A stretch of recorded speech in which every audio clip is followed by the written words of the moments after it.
오늘 헌신 예배 드리는 항존직 직분자들이 하나님 앞에 헌물을 드렸습니다. 우리 같이 잠깐 기도하겠습니다. 하나님 감사합니다. 오늘 항존직 장로, 집사, 권사님들이 하나님 앞에 헌신 예배 드리면서 마음을 모아 이렇게 헌물을 드립니다. 주님, 이 예물을 받아주시고 이 예물뿐만 아니라 우리의 삶과 의지도 함께 드리오니 온전히 받아주시옵소서. 그리하여 우리가 하나님 안에서 늘 말씀대로 살아 바른 길 가게 하시고 우리로 말미암아 성민교회가 더욱더 부흥하고 하나님께서 기뻐하시는 귀한 교회 될 수 있도록 도와주시며 이 귀한 복이 우리와 우리 다음 때 대대손손 이어지는 믿음의 전승이 이루어지게 하여 주옵소서. 모든 영광 주께 올려드리며 예수님 이름으로 기도하옵나이다. 아멘. 오늘 항존직 헌신 예배를 우리가 드리고 있는데요, 오늘 말씀해 보니까 믿음, 소망, 사랑이 나오죠. 자, 믿음, 소망, 사랑과 우리 항존직들의 공통점은 무엇일까요?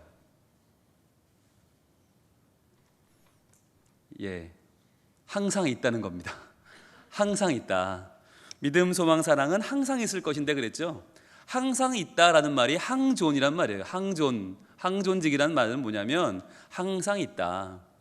이 말은 한 번 기름 부어 세움을 받으면, 한 번 안수를 받으면 그때부터는 내가 은퇴하는 그날까지는 온전히 하나님의 것이다 라고 하는 거예요. 내 몸이 내게 아니다, 내 삶이 내게 아니다라는 의미예요. 여러분, 항존직이라고 말하면 세 가지를 말하는데 장로, 집사, 권사입니다. 그런데 장로라고 할 때 두 가지 장로가 있어요. 한 가지는 치리하는 장로가 있고 또 가르치는 장로가 있어요. 그래서 가르치는 장로를 목사라고 하고 치리하는 장로를 장로라고 합니다. 그래서 당회는 가르치는 장로인 목사와 치리하는 장로인 장로님들이 함께 모여서 당회를 합니다. 그리고 집사라고 할 때는 안수받은 안수 집사님들을 집사라고 해요. 그러면 나도 집사인데? 서리 집사님들이 계시잖아요.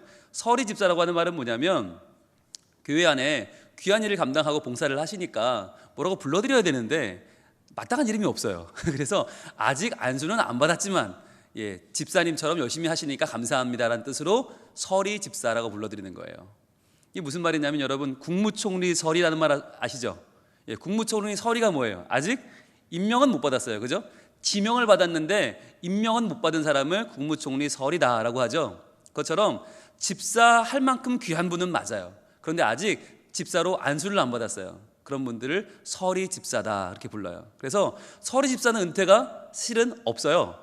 왜냐하면 1년직이에요. 서리 집사는 매 연말마다 은퇴하는 거예요. 서리 집사는 매 연초마다 새로운 명 받아서 매 연말마다 은퇴하는 게 서리 집사고, 안수 집사는 한 번 안수를 받으면 70세가 되어서 은퇴할 때까지는 항존직으로 섬기게 되는 것입니다. 자, 그래서 항존이란 말은 항상 있다. 뭐가 있다는 말일까요? 그냥 교회 나오면 돼요? 그럼 항상 있는 거예요? 아니죠. 내 마음을 온전히 교회에 담는 거예요. 온전히 내 삶을 교회에 담는 거예요. 바꿔 말하면 결혼하는 거예요. 결혼하는 거. 교회와 내가 결혼했다는 거예요. 그러니까 서리 집사 때까지는 만약에 교회 나오는데 뭔가 좀 마음에 안 든다 이러시면요, 괜찮아요. 가까운 교회 나가셔도 돼요. 서리 집사까지는 괜찮아요. 왜냐하면 왜 교회 나오면서 마음에 안 드는 교회 와서 괜히 시험받고 상처받고 그럴 필요 없어요. 아무리 내가 교회를 오래 나왔어도 이 교회가 나를 안 받는다, 그럼 가까운 교회 가셔도 돼요. 그러나 항존직은 달라요. 항존직이라는 말이 딱 들어가면 그때부터는 나는 이 교회랑 결혼했다는 거예요. 그러니까 바꿔 말하면 연애할 때는 여러 남자, 여자 만나는 게 흉은 아니에요. 이게 권장할 건 아니지만 흉은 아니에요. 그죠? 오히려 많이 만나보고 많이 경험이 있으면 이런 남자가 좋은 남자구나 알아볼 수 있잖아요. 이런 여자가 좋은 여자구나 알아볼 수 있어요. 서리 집사까지는 이 교회 저 교회 가보고 어느 교회는 장점이 뭐고 어느 교회는 어떻고 근데 나 우리 교회가 제일 마음에 들어 나오시면 돼요. 결혼 전에는 관계없어요. 근데 결혼을 한번 하고 나면 그때부터는 흔들리면 안 되는 거예요. 그때부터는 비교조차 하면 안 돼요. 그때부터는 다른 여자 다른 남자 쳐다보는 것도 죄예요. 보면 안 돼요.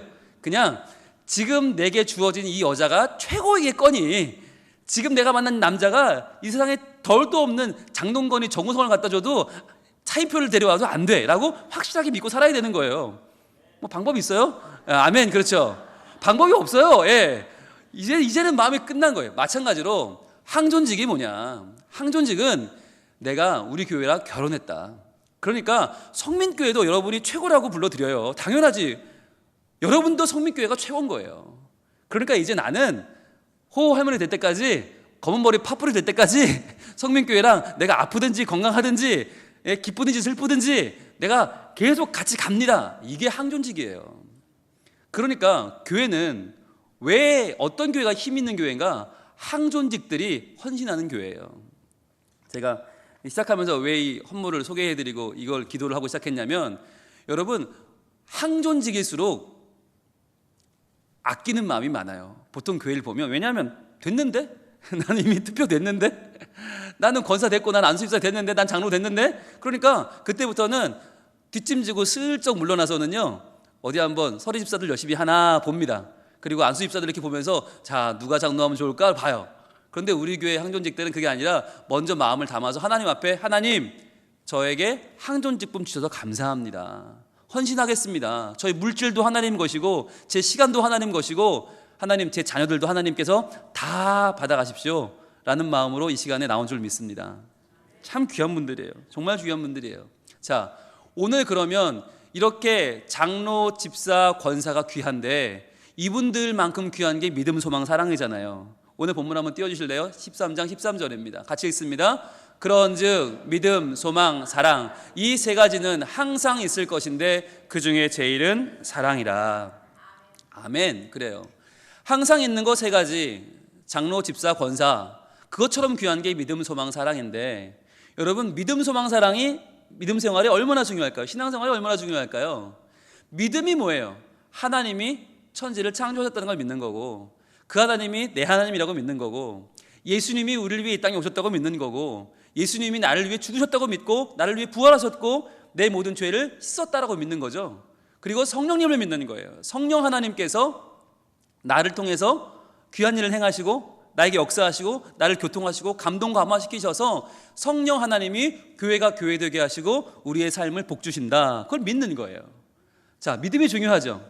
그럼 사랑은 또 얼마나 중요합니까? 사랑. 여러분, 내가 하나님을 믿는다는 건 바꿔 말하면 하나님을 사랑한다는 거예요.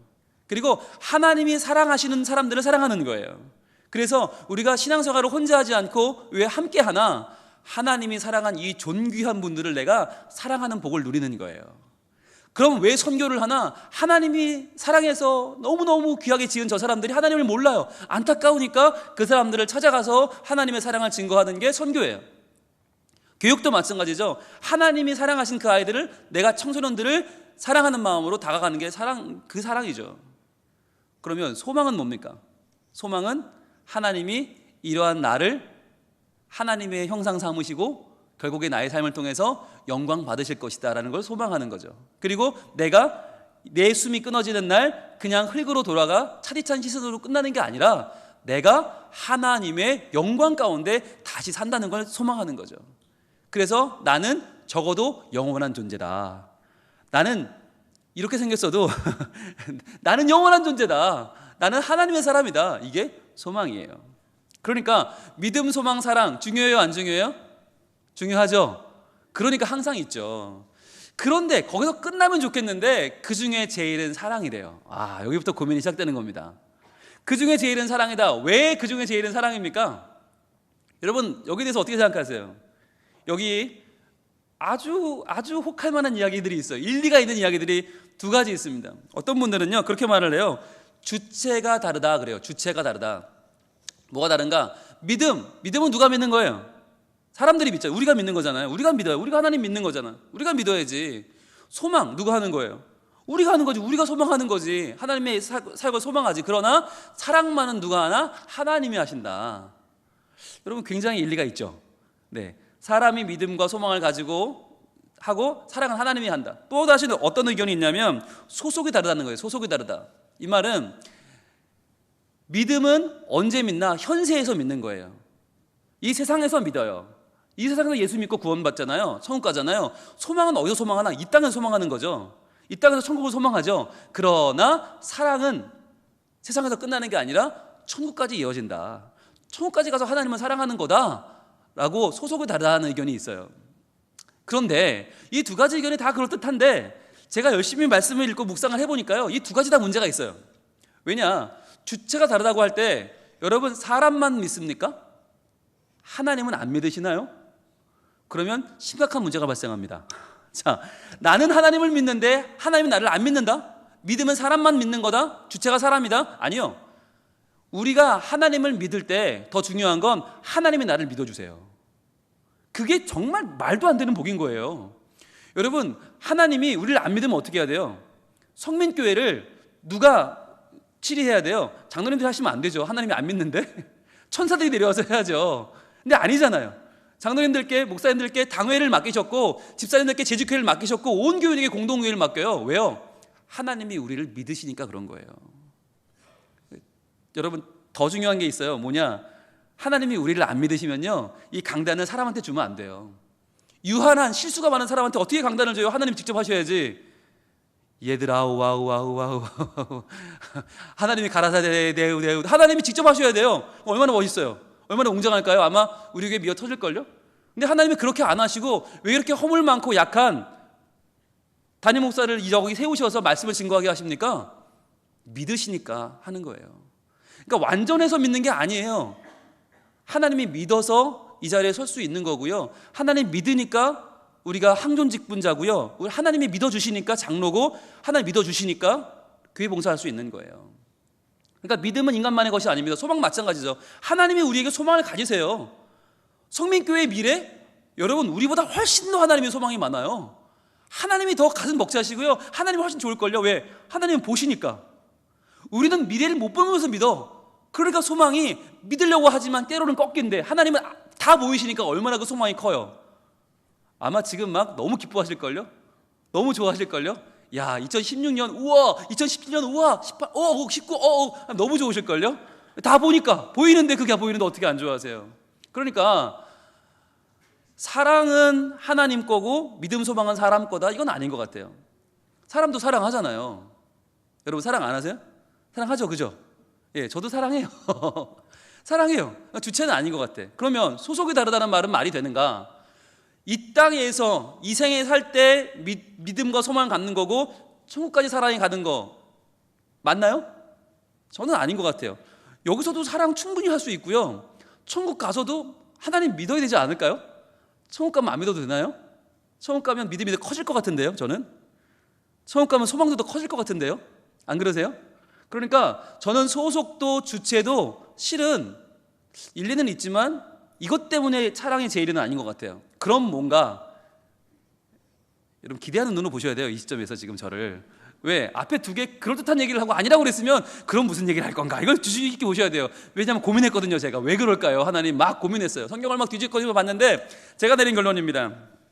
자, 그러니까 여러분 어디 가셔서 이렇게 말씀하시면 되는 거예요. 왜? 우리 목사님이 그랬어. 우리 성민교회는 다 이렇게 생각해. 그러시면 돼요. 자, 뭐냐면 두두두두 바로 시점이 다르다는 거예요. 시점이 다르다. 무슨 얘기냐? 믿음은 시점이 과거형이에요. 과거에 하나님이 하신 말씀을 믿는 거예요. 믿음은 주신 언약이 성취될 줄로 믿는데 언제 줬나? 과거에 줬어요. 그러니까 믿음이 우리가 생각하는 것처럼 나는 그냥 잘 믿을 거야. 나는 믿어. 나의 신념이 아니에요. 믿음은 신념이 아니고 믿음은 나의 결단이 아니에요. 하나님 주신 분명한 말씀이 있어야 믿음이 있는 거예요. 그러니까 나는 잘 될 거야. 나는 긍정적 사고방식, 나는 성공할 거야. 그건 믿음이 아니에요. 그건 세상에서 말하는 그냥 좋은 바람직한 생각을 많이 하면 잘 돼. 세상적인 거예요. 이건 우리랑 상관없어요. 우리는 이미 주신 말씀을 믿어요. 이건 과거형이죠. 주신 걸 믿어요. 자, 그러면 소망은 시점이 미래형이죠. 소망은 미래형이에요. 왜? 나에게 앞으로 주실 걸 믿는 거니까. 앞날을 믿는 거예요. 소망, 벌써 여러분 눈에 보면서 믿어요? 이게 성경책인 걸 믿는 사람, 그건 소망이 아니죠. 이건 머리가 지식으로 이해하는 거지. 이게 컵이다? 이 안에 물이 있다? 여러분 그건 소망이 아니죠. 보면 다 아는 거, 이해하는 거죠. 그러나 보이지 않는 미래, 다가오지 않은 미래를 우리는 소망하죠. 그러니까 소망은 미래형이에요. 그렇다면 제일 중요한 사랑은 시점이 뭐예요? 현재형이에요. 그렇죠.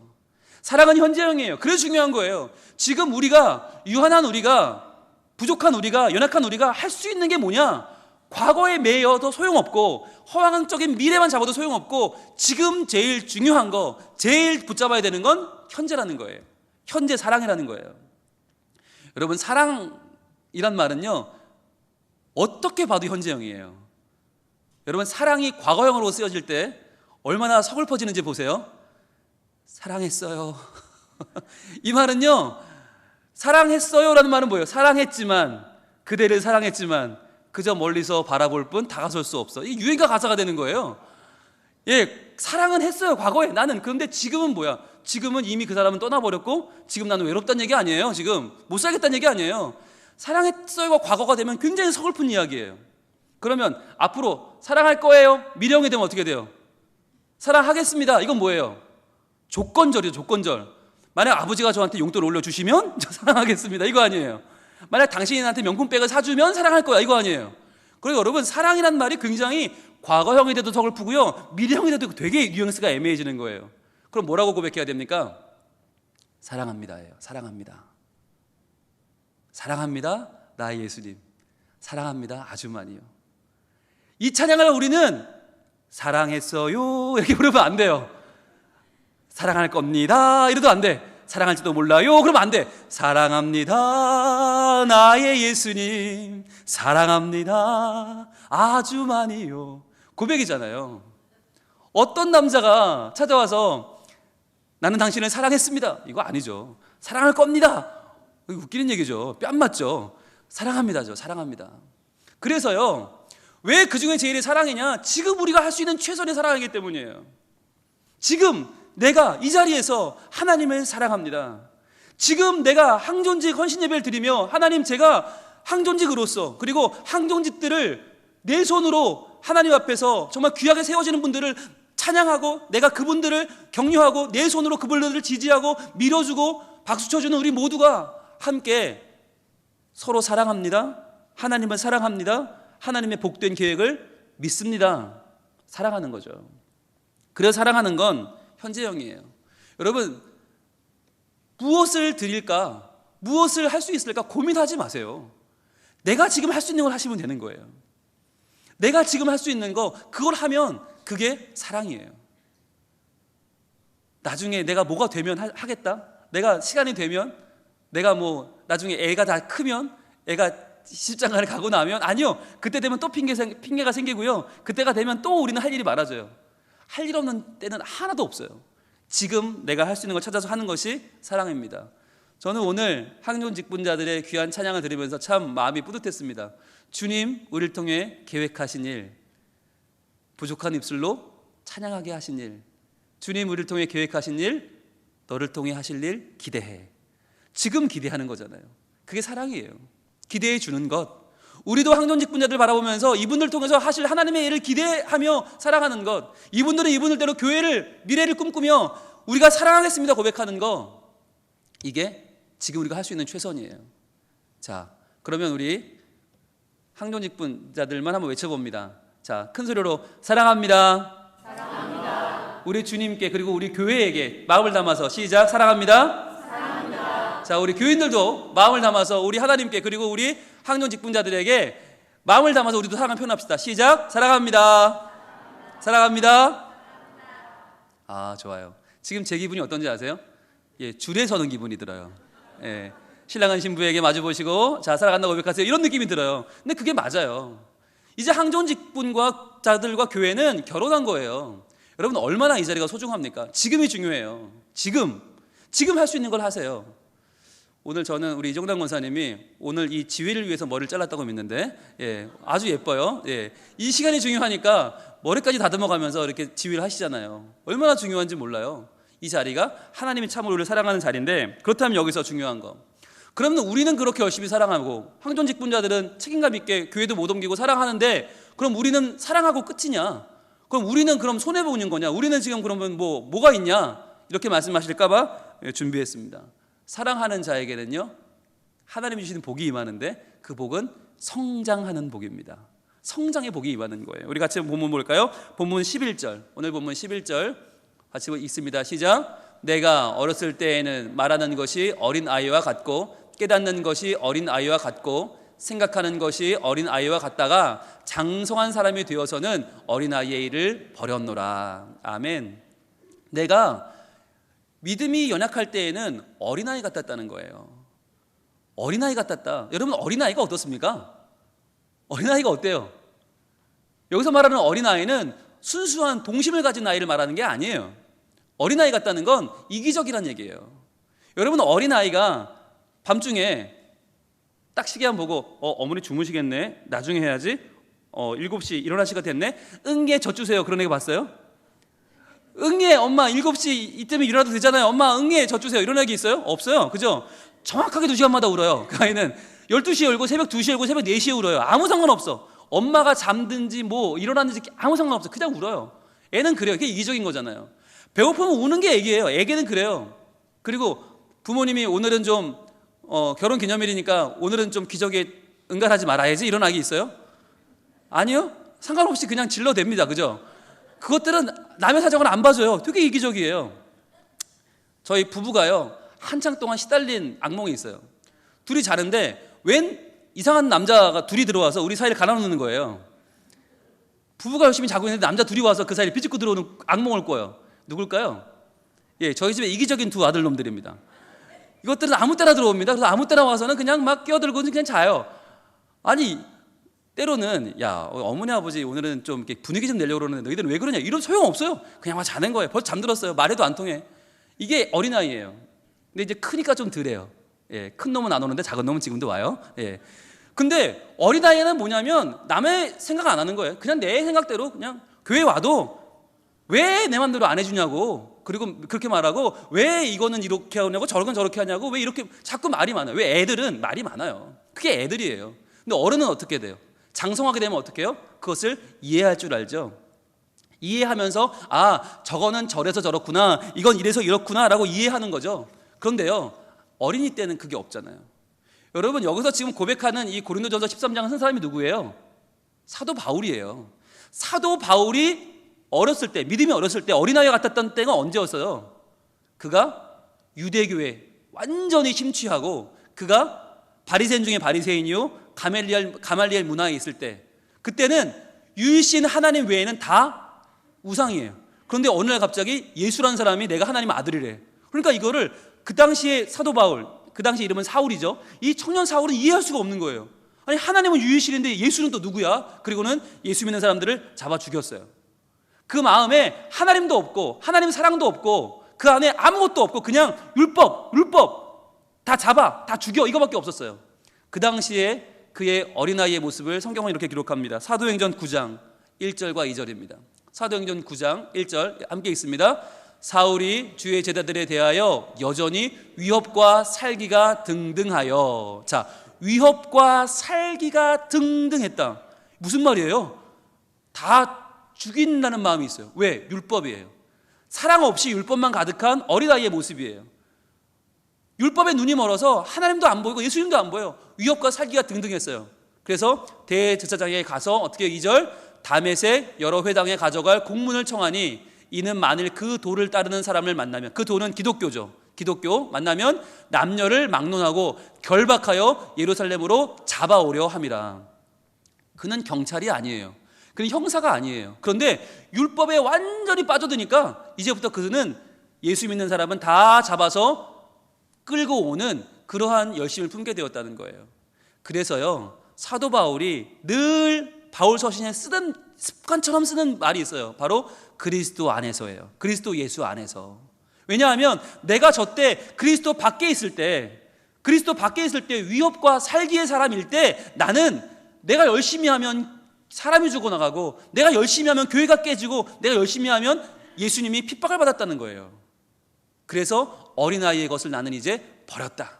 그 율법주의를 버리고 나는 어린 마음을 버리고 이제 예수님을 만나, 부활하시는 주님을 만나 그분의 사랑으로 변화되었다라고 하는 것이죠. 그래서요, 어린아이의 것을 이제 버리고 율법주의를 버리고 이기주의를 버리고 어떻게 됩니까? 오늘 본문 13장 12절, 오늘 본문 12절 보겠습니다. 띄워주세요. 시작. 우리가 지금은 거울로 보는 것 같이 희미하나 그때에는 얼굴과 얼굴을 대하여 볼 것이요 그랬어요. 지금은 내가 부분적으로 아나 그때에는 주께서 나를 아시는 것 같이 내가 온전히 알리라. 두 가지 말을 하는데 하나는 희미하게라는 얘기가 있고 하나는 온전이라고 해요. 지금은 희미하게 보여요. 여러분, 희미하다는 말이 뭐죠? 희미하다는 말은요, 존재는 아는데 정체를 모르는 거예요. 존재는 아는데 정체를 모르는 걸 희미하다고 그래요. 여러분, 밤중에 밖에 나가면 별이 보여요, 안 보여요? 보여요, 안 보여요? 보이죠? 예, 뭐 공해가 많은 서울도 보이는데 부산이 안 보이겠어요? 보이긴 보이죠? 보이긴 보여요. 존재를 알아요. 그런데 여러분, 그게 무슨 별인지 알아요? 모르죠. 그게 희미한 거예요. 예, 희미하다는 말은 뭐냐면 존재는 아는데 정체를 모른다. 그러니까 어린 아이일 때는, 우리가 믿음이 연약할 때에는, 내가 하나님을 온전히 사랑하지 못할 때에는, 믿음이 온전히 서지 못할 때에는 어떠냐? 존재는 아는데 정체를 모른다. 즉 하나님이란 분이 있는 건 알아. 그런데 그 하나님이 어떤 분인지를 잘 모르는 거예요. 교회라는 데는 알아. 교회 맨날 나오니까. 그런데 교회가 어떤 일을 해야 되는지 잘 모르는 거예요. 항존 직분자들이 교회에 있다는 건 알아. 그런데 그분들이 어떤 일을 해야 되는지 모르는 거. 그게 어린아이죠. 희미한 거죠.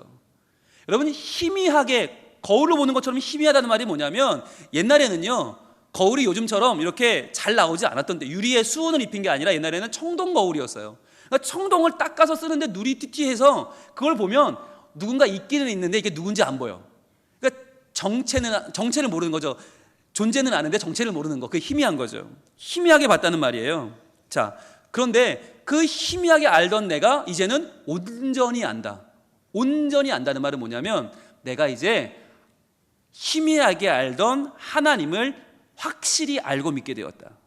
바꿔 말하면 희미하게 알던 하나님 말씀을 이제는 내가 온전히 믿고 순종하고 따라갈 수 있게 되었다는 거예요. 말씀을 그저 듣고 잊어버리는 게 아니라 말씀을 듣고 행하는 데까지 나아갔다. 이게 온전하게 알리라예요. 말씀 보여주세요. 야고보서 1장 23절 24절 말씀. 야고보서 1장 23, 24절 같이 한번 읽습니다. 시작. 누구든지 말씀을 듣고 행하지 아니하면 그는 거울로 자기의 생긴 얼굴을 보는 사람과 같아서 제 자신을 보고 가서 그 모습이 어땠는지를 곧 잊어버리거니와 그랬어요. 거울이 청동거울이라고 그랬죠. 그걸 봐서 내 얼굴이 잘 안 보여요. 그러니까 열심히 닦아놔도 잘 안 보여. 희미해요. 그러니까 희미한 거울을 본다는 말은 뭐냐? 말씀을 듣기는 듣는데 금세 잊어버린다. 말씀대로 못 산다는 말이죠. 자, 그러면 이제 장성하게 되었다, 온전히 안다는 말은 뭐냐? 25절, 그 다음 절입니다. 그 다음 절 보여주세요. 시작. 자유롭게 하는 온전한 율법을 들여다보고 있는 자는 듣고 잊어버리는 자가 아니요 실천하는 자니 이 사람은 그 행하는 일에 복을 받으리라. 아멘. 그렇죠. 우리가 온전히 안다, 내가 항존직으로서 온전히 헌신한다는 말은 뭐냐면 일을 한다는 게 아니에요. 그 이전에 먼저 말씀을 듣고 그 말씀을 행하는 사람이 된다는 거예요. 여러분, 저는 오늘 담임 목사로서 우리 항존 직분자들에게 부탁을 드립니다. 여러분, 열심히 일하려고 하지 마세요. 열심히 일하려고 그러면요, 그 일이 안 이루어지면 그때부터 시험에 들어요. 그때부터는 내가 이 교회를 나와야 되나 이런 마음이 들어요. 무슨 말이냐면, 여러분, 열심히 일하다가 시험에 빠지는 대부분의 분들이 항존직이에요. 일반 성도들은요, 시험에 들 일도 없고요, 이 교회를 나오나 마나 고민할 일도 없어요. 싸울 일도 없고요, 그분들 때문에 교회가 흔들릴 일이 없어요. 왜? 예배만 드리고 가니까. 그런데 항존 직분자들은요, 열심히 일을 하죠. 정말 모든 거 안 가리고 손발 걷어붙이고 열심히 일을 하기 때문에 그 일이 안 되면 시험에 들어요. 내가 그렇게 열심히 했는데 결과가 안 좋아지면 그때부터 상처받아요. 그때부터 뭔 놈의 교회가 이러냐고 얘기를 해요. 무슨 놈의 교회가 이러냐고. 아니, 무슨 놈의 교회가 어디 있어? 하나님의 교회인데. 하나님의 교회를 보고 무슨 놈의 교회냐고 그러면 어떻게, 그죠? 그러니까 항존 직분자들은 열심히 일하기 전에 먼저 뭘 해야 되느냐? 말씀을 듣고 그 말씀을 깨달아 그 말씀을 실천하는 게 먼저예요. 그게 될 때 그 다음에 열심히 일도 하는 거예요. 근데 문제는 말씀을 듣고 실천하는 게 안 되는데 아직 희미하게 알아. 아직 온전히 알지 못해. 그런 상황에서 희미하게 아는 사람이 열심히 일하면요, 그것처럼 큰일 나는 일이 없어요. 그잖아요. 우리가 수련회 가는데 우리 버스 기사가 눈이 희미하다? 어떻게 믿고 가겠어요? 여러분 가시겠어요? 앞에 뿌연 유리를 해가지고 이만한 안경을 썼는데 눈이 그냥 희미해가지고 이거 운전을 하고 있으면 우리가 믿고 가겠어요? 못 믿죠. 항존직은 우리 교회 운전사인데, 기사인데, 우리를 하나님의 땅으로 데려가고 있는 귀한 리더들인데, 리더가 말씀을 희미하게 한다? 큰일 나는 거죠. 그래서 항존 직분자일수록 더욱더 말씀의 사람이 되어야만 하고, 더욱더 하나님 말씀에 귀를 기울이고 그 말씀을 듣고 잊어버리는 사람이 아니라 그 말씀대로 행하는 사람이 되어야만 하는 것입니다. 그렇게 될 때 우리 교회 분위기가 어떻게 될까요? 야, 권사 되려면 말씀 읽어야 된대. 야, 안수입사 되려면 말씀 열심히 봐야 된다. 야, 장로님 되려면 말씀을 듣고 잊어버리면 안 되고 그걸 행해야 된대. 여러분, 그렇게만 되면요, 아마 우리 교회 항존직들은요 일당백 될걸요. 아마 어디 교회 내놔도 요만큼도 두실 것 없는 귀한 분들 될걸요. 저는 그렇게 믿습니다. 여러분들 믿으십니까? 그렇습니다. 그러면 이제 결론을 내릴 시간인데, 그렇다면 믿음, 소망, 사랑을 우리 항존 직분자들은 어떻게 앞으로 실천하셔야 되는가? 이 헌신 예배 드리고 끝이 아니에요. 이건 시작이에요. 선포예요. 왜냐하면 결혼식은 시작이잖아요. 더 중요한 건 결혼 생활이죠. 결혼식이 일생에 한 번이라고 해서 모든 돈을 때려붓고 뭐 최고로 뻑적지근하게 휘황찬란하게, 그럼 뭐 할 거예요? 결혼 생활이 불행하면 끝이지. 이제부터가 더 중요한데, 이제부터는 어떻게 하셔야 되는가? 하나님 말씀입니다. 데살로니가 전서 1장 3절입니다. 데살로니가 전서 1장 3절 있습니다. 시작. 너희의 믿음의 역사와 사랑의 수고와 우리 주 예수 그리스도에 대한 소망의 인내를 우리 하나님 아버지 앞에서 끊임없이 기억함이니. 그렇죠. 한 번 결혼식 끝나는 게 아니라 앞으로 결혼 생활은 끊임없이 기억하는 생활인데, 그게 뭐냐? 그냥 믿음, 그냥 사랑, 그냥 소망이 아니라 믿음의 역사, 사랑의 수고, 그리고 소망의 인내가 따른다는 거예요. 믿음, 소망, 사랑은 항상 그 자체로 존재하는 게 아니라 믿음에는 역사가 따라온다. 이 역사는 히스토리가 아니죠. 이것은 워킹이죠. 워킹. 지금 내가 믿음으로 역사하는 능력이 있느냐는 거예요. 믿음은 반드시 역사하는 능력이 있어요. 믿음은 반드시 하나님이 행하는 능력이 우리 가운데 나타나요. 그러니까 그 믿음을 내가 정말 말씀을 읽고 말씀대로 살아 그 말씀의 능력을 체험하며 살고 있는가, 이런 걸 돌아봐야 한다는 거죠. 그리고 또 하나 뭐예요? 사랑은 뭐예요? 사랑의 수고죠. 사랑은 수고를 해야 돼요.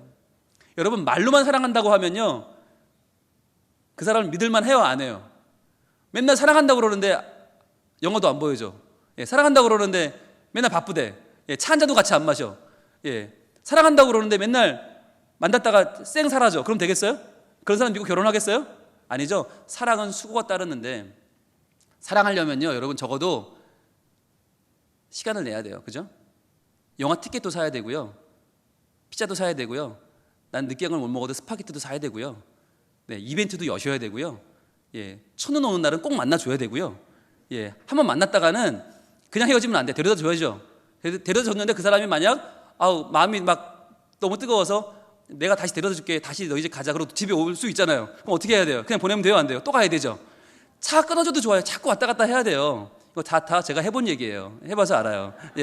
데려다 줬다가 또 왔다가 몇 번을 하는지도 몰라요. 그거 해야 돼요. 그거 안 하고 무슨 결혼을 해? 고백만 가지고 결혼이 돼요? 안 돼요. 수고를 해야 돼요. 그러니까 이 수고란 말은 뭐냐?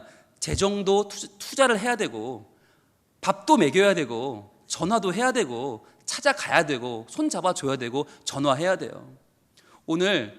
제가 오늘 너무너무 행복한 날인데, 왜냐? 우리 교회 집사님이 아들을 전도했어요. 그 아들이 근 1년 만에 우리 교회 다시 나왔어요.